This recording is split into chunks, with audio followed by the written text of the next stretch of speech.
The mission for me was to build a different kind of company, a company that had a conscience, and in many ways the kind of company that my father never got a chance to work for. So we have 200,000 employees all over the world, and I think our mission was to try and create a company that achieved a balance between profitability and benevolence, so that everyone shared in the success. And that mission goes back to my father. When I walk into a Starbucks store, like right now, there's a rhythm and a poetry to what's happening around the experience. And to me, that experience has a natural life or a natural soul.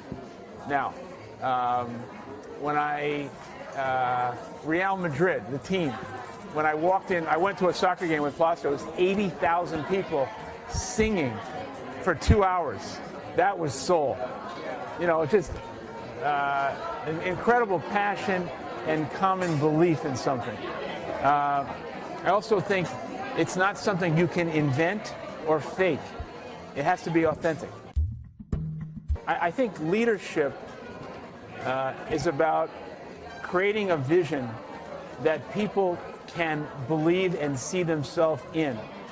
But if you're a great leader and you force people to believe, that is not sustainable. You can't dictate to people a sense of belief. A sense of belief has to come as a result of their collective understanding in what the vision is and what's in it for them. When we were in New Orleans in front of 10,000 people, the question was, were we going to leave New Orleans after 3-4 days with 10,000 people believing because I told them to or because they wanted to? And New Orleans was successful because 10,000 people came out of that meeting. They were on fire with passion and belief in what we were about to do. I don't remember why I signed the first letter onward, but we found the first letter, which goes back to 1986, I think. But I don't remember what made me sign the letter, but from that point on, every letter was onward. But it's the right word. It's about progress, it's about going forward, and it's a positive word. Everything about Starbucks is about human connection and humanity. I think it's a word that's quite relevant today in the world because I think we're all hungry for human connection. And it's also about trust. You don't want to connect with something or someone you don't trust. And you have to have trust, or the relationship is not sustainable and the company won't succeed. So you asked about connection, but it's really about building and instilling trust in others. I think every retailer who is a merchant understands, just like Lorenzo in Milan, that you're not selling a product, you're creating an experience in which products come to life. The iPad is a product, but that experience goes to the emotional connection that people have in the brand Apple. You know, Samsung and Motorola and Dell are now coming out with like devices, but you don't have the same emotional relationship with those devices because we have a relationship with that company. That company transcends a device. And that is very hard to achieve, but it goes back to the experience, the emotional connection, and the trust you have in what that brand represents. Innovation is everything. But it's not only innovation that is consumer-facing. It's also innovation for the values and culture of the company.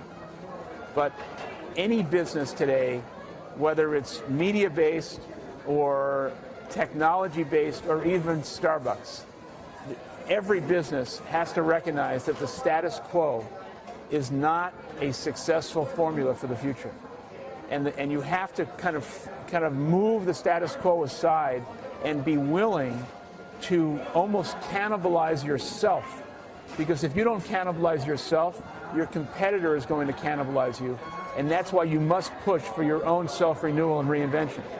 both inside your company and out, where innovation is everything. Now, with regard to innovation, you have to make sure that the innovation is within the guardrails of your business. It's not just innovation for innovation's sake. It's innovation that's consistent with the reputation of what your company stands for.